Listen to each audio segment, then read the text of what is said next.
ہم کسی بندے سے اگر پوچھ لیں، کسی بھی آدمی سے، وہ کس کا بندہ ہے، ہر شخص جواب دے گا ہم اللہ کے بندے ہیں۔ امام سے پوچھا جائے کہ آپ کس کے بندے ہیں، امام جواب دے گا ہم اللہ کے بندے ہیں۔ اگر مقتدی سے پوچھا جائے تم کس کے بندے ہو، تو مقتدی جواب دیں گے ہم اللہ کے بندے ہیں۔ امیر سے پوچھا جائے کہ تم کس کے بندے ہو، امیر جواب دے گا ہم اللہ کے بندے ہیں۔ غریب سے پوچھا جائے تم کس کے بندے ہو، تو غریب جواب دے گا ہم اللہ کے بندے ہیں۔ بوڑھوں سے پوچھا جائے کس کے بندے ہو، بوڑھے جواب دیں گے ہم اللہ کے بندے ہیں۔ قطب سے پوچھا جائے تم کس کے بندے ہو، قطب جواب دیں گے ہم اللہ کے بندے ہیں۔ اولیاء سے پوچھا جائے تم کس کے بندے ہو، اولیاء جواب دیں گے ہم اللہ کے بندے ہیں۔ اور آگے بڑھو، کائنات میں ہر ایک شخص سے پوچھا جائے گا کہ تم کس کے بندے ہو، ہر شخصیت یہ جواب دے گی ہم اللہ کے بندے ہیں۔ لیکن اللہ اکبر، ہر بندہ کہہ رہا ہے ہم اللہ کے بندے ہیں، لیکن اللہ جب اللہ جسے کہتے وہ میرا بندہ ہے، وہ میرا بندہ ہے، تو منظر کچھ اور ہوا کرتا ہے کہ جب ہر بندہ کہہ رہا ہے ہم اللہ کے بندے ہیں، ارے وہ آدمی بھی کہہ رہا ہے جس کی اس کی بیوی نہیں سنا کرتی، اس کی اولاد نہیں سنا کرتا، اس کا پڑوسی نہیں سنا کرتا، وہ بھی کہہ رہا ہے ہم اللہ کے بندے ہیں۔ لیکن اللہ اکبر، عرش والا رب جب کہتے یہ میرا بندہ ہے، اور جب رب کسی کو اپنا بندہ کہہ دیتا ہے، بندی کی انگلیوں کا اشارہ ہوتا ہے، تو آسان تو چاند کا سینہ چیر دیا کرتا ہے۔ جب بندہ اللہ کہہ دیتا ہے یہ میرا بندہ ہے، تو مقام شہبہ پر ہم مولا علی کے لیے ڈوبے ہوئے سورج کو واپس آنا پڑتا ہے۔ جب اللہ کہہ دیتا ہے یہ میرا بندہ ہے، تو دریائے نیل کو پانی روانہ کرنا پڑتا ہے۔ جب اللہ کہہ دیا کرتا ہے یہ میرا بندہ ہے، تو ایک ہاتھ سے باب خیبر اٹھایا جاتا ہے۔ جب اللہ کہہ دیا کرتا ہے یہ میرا بندہ ہے، تو 12 سال کی ڈوبی ہوئی کشتی کو واپس آنا پڑتا ہے۔ جب اللہ کہہ دیا کرتا ہے یہ میرا بندہ ہے، تو چھوٹے سے کٹورے میں سارے انا ساگر کو آنا پڑتا ہے۔ جب اللہ کہہ دیتا ہے یہ میرا بندہ ہے، تو بابا فرید کی ایک پھوک پر مٹی کو سونا بننا پڑتا ہے۔ ہر بندہ کہے ہم اللہ کے بندے، لیکن اللہ اکبر جب اللہ کہتے یہ میرا بندہ، تو ساری خدائی اس بندے کے سامنے جھکا کرتی ہے۔ ساری کائنات اس کے سامنے سر نگو ہو جایا کرتی ہے جب رب کہہ دیا کرتا ہے یہ میرا بندہ ہے، یہ میرا بندہ ہے۔ تو حضرات محترم آئیے ذرا دیکھیں، اسلام کے چاہنے والوں نے، اسلام سے محبت کرنے والوں نے اپنا سب کچھ لٹا کر اسلام کو ہم تک پہنچایا ہے۔ ہم آج مسلمان کے گھر میں پیدا ہوئے ہیں تو ہم سوچتے ہیں کہ یار بہت آسان ہے مسلمان ہونا۔ آئیے ذرا دیکھیے وہ وقت بھی یاد کرتے ہیں۔ ایک صحابیہ رسول ہیں جن کو ساری دنیا حضرت زنیرہ رضی اللہ تعالیٰ عنہ کے نام سے جانتی ہے۔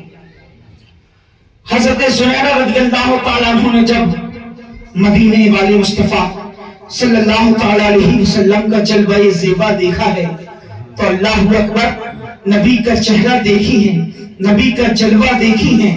نبی کا جلوہ دیکھنا تھا، اپنا سب کچھ نبی کی اوپر نثار کر دیتی ہیں۔ آپ اس زمانے میں ایک یہودی کی یہاں غلام تھی، ایک یہودی کی لونڈی تھی۔ اللہ اکبر، اب نبی سے ایسا عشق ہو گیا ہے، بیٹھتی تھی تو یا رسول اللہ کا نام آپ کی زبان پہ ہوا کرتا تھا، کھڑی ہوا کرتی تھی تو یا رسول اللہ کا نعرہ آپ کی زبان پہ ہوا کرتا تھا، چلا کرتی تھی تو یا رسول اللہ کا نعرہ زبان پہ ہوا کرتا تھا۔ جب یہودی نے دیکھا ہے حضرت زنیرہ اسلام کے دامن میں آ گئی ہے تو یہودی نے آپ کو مارنا پیٹنا شروع کر دیا۔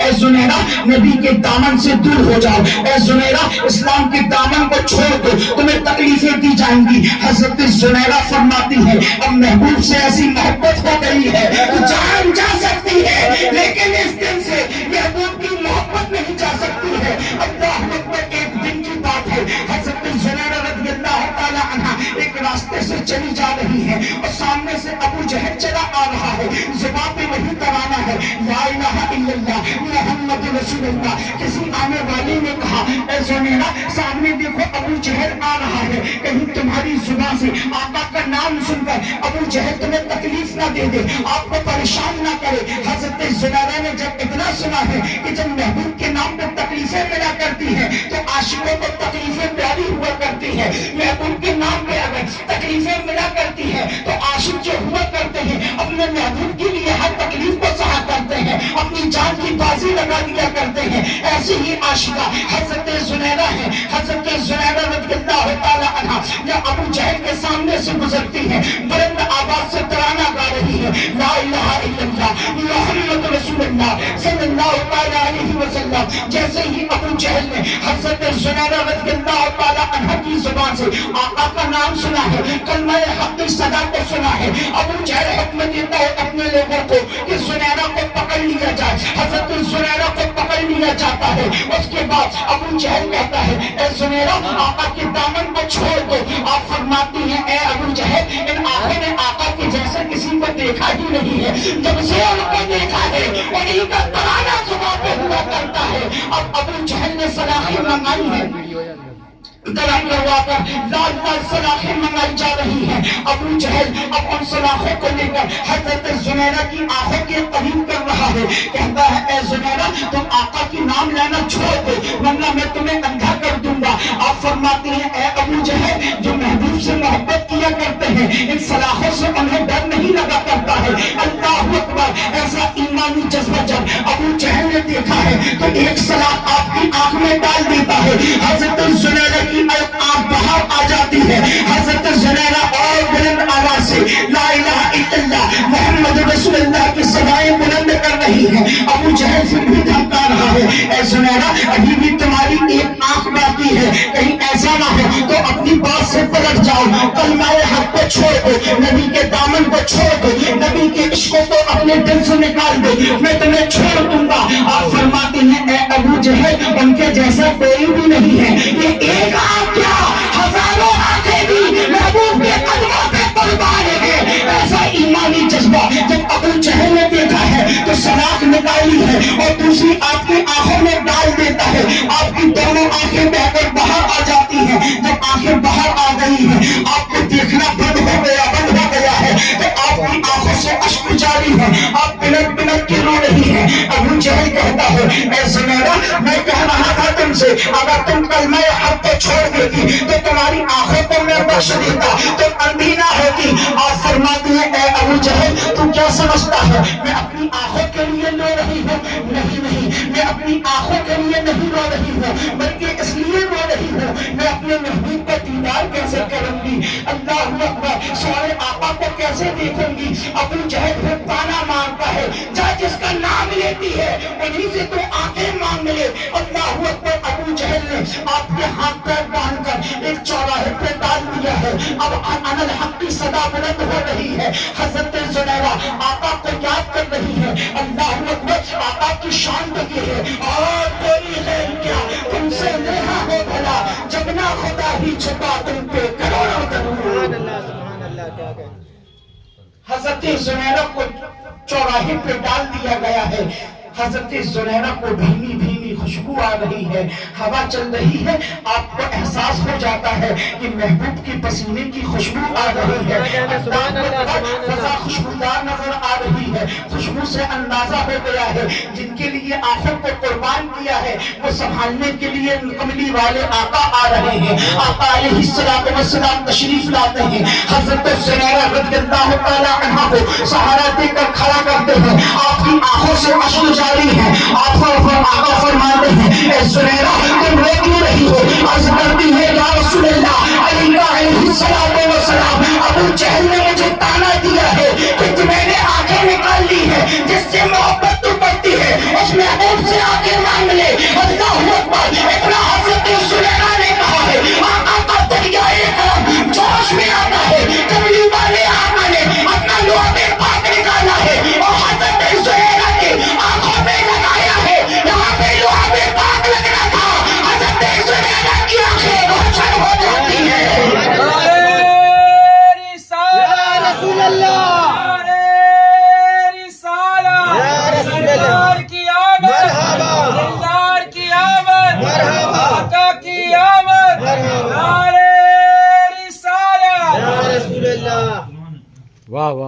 حضرت زنیرہ کی آنکھ روشن ہو جاتی ہے. حضرت زنیرہ فرماتی ہے کہ ابھی تک تو آنکھوں میں روشنی کم تھی، لیکن اللہ اکبر، جب سے آقا کا لعاب پاک آنکھوں میں لگا ہے تب سے اللہ تبارک و تعالیٰ نے میری بینائی کو بڑھا دیا ہے، میری آنکھوں کو روشنی کو بڑھا دیا ہے. اللہ اکبر، یہ نبی کا لعاب پاک ہے. اگر نبی کا لعاب پاک کھارے پانی میں جایا کرتا ہے تو پانی میٹھا ہو جایا کرتا ہے. نبی کی لعاب پاک کی برکتیں ہیں اور رہا ہے لعاب پاک لگایا جا رہا ہے تو زہر کی اثرات ختم ہوتے ہوئے نظر آ رہے ہیں. یہ نبی کی لعاب پاک کی برکتیں ہیں. مولا علی کی آنکھوں میں درد ہے، نبی کا لعاب پاک لگایا جا رہا ہے تو نبی کی لعاب پاک کی برکتوں سے حضرت علی کی آنکھ کا آنسو پہ چشم دور ہو رہا ہے. اللہ اکبر، جب نبی کی لعاب پاک کی یہ برکتیں ہیں تو نبی کی ذات کا عالم کیا ہوگا؟ اس بات کا جب یہ عالم ہے اس بات کا عالم کیا ہوگا؟ ذات محترم، ایسے ایسے عاشقوں نے جب اسلام کے لیے تکلیفیں سہی ہیں تب اسلام پھیلا ہے. اور ہندوستان میں تو 1400 سال پہلے ہی اسلام آ چکا تھا. آقا کے زمانے میں ہی پنجاب کی سرزمین پر ایک بزرگ، ایک صحابی رسول ہیں جن کو ساری دنیا رتن بابا ہندی کے نام سے جانتی ہے. اللہ تبارک و تعالیٰ نے آپ کو 650 سال کی عمر عطا فرمائی. ایک مرتبہ کی بات ہے، بابا رتن ہندی نبوت اور رسالت کا اعلان نہیں ہوا ہے، تجارت کے لیے مکہ تشریف لے گئے ہیں. کیا دیکھتے ہیں کملی والے آقا نہر کے کنارے کھڑے ہوئے ہیں. بابا رتن ہندی وہاں پہ تشریف لے جاتے ہیں، فرماتے ہیں، کہتے ہیں کہ بیٹا میں تمہیں نہر پار کرا دوں. آقا فرماتے ہیں جیسی تمہاری مرضی. بابا رتن ہندی نے پیارے آقا علیہ السلام کو اپنے کاندھے پہ اٹھایا ہے اور نہر کو پار کرا دیتے ہیں. نہر کا پار کرانا تھا، کملی والے آقا ہاتھ اٹھا کر دعا دیتے ہیں، مولا بابا رتن ہندی کی عمر میں برکت عطا فرما، مولا رتن بابا ہندی کی عمر میں برکتیں عطا فرما. 3 مرتبہ آقا نے دعائیں دی ہیں. 300 سال کی عمر میں آپ کی برکت ہو گئی ہے. 300 سال کی برکتیں ہو گئی ہیں. اب آپ واپس آ جاتے ہیں ویاپار کر کے. جب شق القمر کا معجزہ درپیش آتا ہے تو بابا رتن ہندی نے بھی چاند کے 2 ٹکڑے ہوتے ہوئے دیکھا تھا. جب مکہ کے لوگ تجارت کرنے کے لیے ہند تشریف لاتے ہیں تو بابا رتن ہندی ہم لوگوں سے ملاقات کرتے ہیں، فرماتے ہیں ہم لوگوں نے یہاں پر چاند کے 2 ٹکڑے ہوتے ہوئے دیکھا ہے، کیا تم لوگوں نے بھی چاند کے 2 ٹکڑے ہوتے ہوئے دیکھا ہے؟ تو مکہ کے تاجر جواب دیتے ہیں، ارے ہم نے چاند کو 2 ٹکڑے ہوتے ہوئے بھی دیکھا ہے، اور جس نے چاند کو 2 ٹکڑے کیا ہے اور سراپا نور کو بھی دیکھا ہے. سبحان اللہ.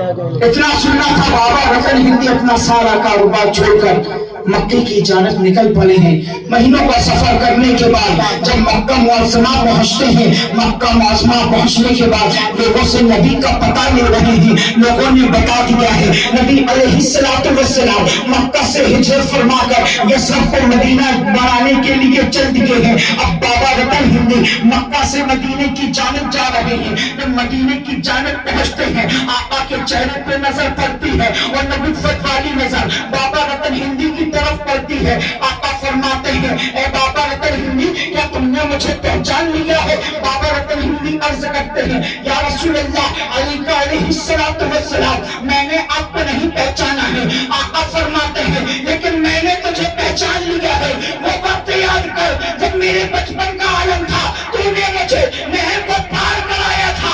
اتنا سننا تھا. بابا رتن ہندی عرض کرتے ہیں یا رسول اللہ مجھے اپنے دامن سے وابستہ کر لیجئے، یا رسول اللہ اپنی غلامی میں قبول کر لیجئے، یا رسول اللہ علیہ السلام کلمہ تک پڑھا کر مجھے مسلمان بنا دیجیے۔ اللہ اکبر۔ اب بابا رتن ہندی مسلمان ہو گئے ہیں، آقا علیہ السلام کی خدمت میں رہ رہے ہیں، آقا علیہ السلام سے علم دین سیکھ رہے ہیں۔ کچھ دن آقا کی بارگاہ میں گزارنے کے بعد جب بابا رتن ہندی جانے لگتے ہیں، آقا فرماتے ہیں رتن ہندی کچھ مانگ لو۔ آپ عرض کرتے ہیں یا رسول اللہ آپ نے سب کچھ عطا کر دیا ہے۔ پھر آقا فرماتے ہیں رتن ہندی کچھ مانگ لو۔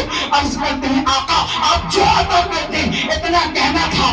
آقا نے پھر اپنے ہاتھوں کو دراز فرمایا ہے، دعا دیتے ہیں مولا بابا رتن ہندی کی عمر میں برکت عطا فرما، اس کی عمر میں برکت عطا فرما، بابا رتن ہندی کی عمر میں برکت عطا فرما۔ 3 مرتبہ آقا نے دعا دی ہے، 300 سال کی عمر میں برکت ہو گئی ہے۔ تو پنجاب کی سرزمین پہ آپ کے مزار پاک پایا جاتا ہے، جو کہ ہندوستان کے سب سے پہلے صحابی رسول ہیں۔ اللہ اکبر۔ اسلام کو کہاں سے روکو گے یار؟ اسلام کے چاہنے والوں نے سب کچھ دے کر اسلام کی درختوں کو سینچا ہے، ساری کائنات مل کر بھی اس درختوں کو کاٹ نہیں سکتی، ایک پتے نہیں اکھاڑ سکتی۔ بس اسلام کو نقصان ہوتا ہے تو مسلمان کے کردار سے۔ مسلمان جن حالات میں زندگی گزار رہا ہے، ایک جو کافر ہوا کرتا ہے وہ قرآن نہیں پڑھا کرتا، ایک جو کافر ہوا کرتا ہے وہ حدیث نہیں پڑھا کرتا ہے، وہ مسلمانوں کے کیریکٹر کو پڑھا کرتا ہے۔ اگر مسلمان حرام کر رہا ہے تو غیر مسلموں کے ذہن میں یہ اندازہ ہوتا ہے کہ یار ان کی تعلیم یہی ہوا کرتی ہے۔ جب مسلمان بد اخلاقی سے بات کیا کرتا ہے تو کافر کے ذہن میں یہی خیال آتا ہے کہ یہی اسلام ہے۔ اللہ اکبر۔ ایک دوسرا جملہ بھی یہ ہے کہ جب مسلمان ایمانداری سے زندگی گزارا کرتا ہے تو کافر یہ سوچا کرتے ہیں کہ یار جب غلام ایسا ہے تو مدینے والے کا عالم کیا ہوگا۔ جب مسلمان کسی کے ساتھ صلہ رحمی کیا کرتا ہے تو کافرین یہ سوچا کرتے ہیں کہ یار جب ان کی صلہ رحمی کا یہ عالم ہے تو مدینے والے کی صلہ رحمی کا عالم کیا ہوگا۔ یہی صلہ رحمی تھی جس کی برکتوں سے سرکار بان الہند غریب نواز رضی اللہ تعالیٰ عنہ نے تنہا 90 لاکھ لوگوں کو کلمہ پڑھایا ہے۔ رب کی بارگاہ میں دعا ہے اللہ تبارک و تعالیٰ غریب نواز کے فیضان سے ہمیں مالا مال عطا فرمائے اور اسلام کے قوانین کے اوپر عمل کرنے کی توفیق عطا فرمائے۔ استغفر اللہ ربی من کل ذنب و اتوب الیہ، اشہد ان لا الہ الا اللہ و اشہد ان محمدا عبدہ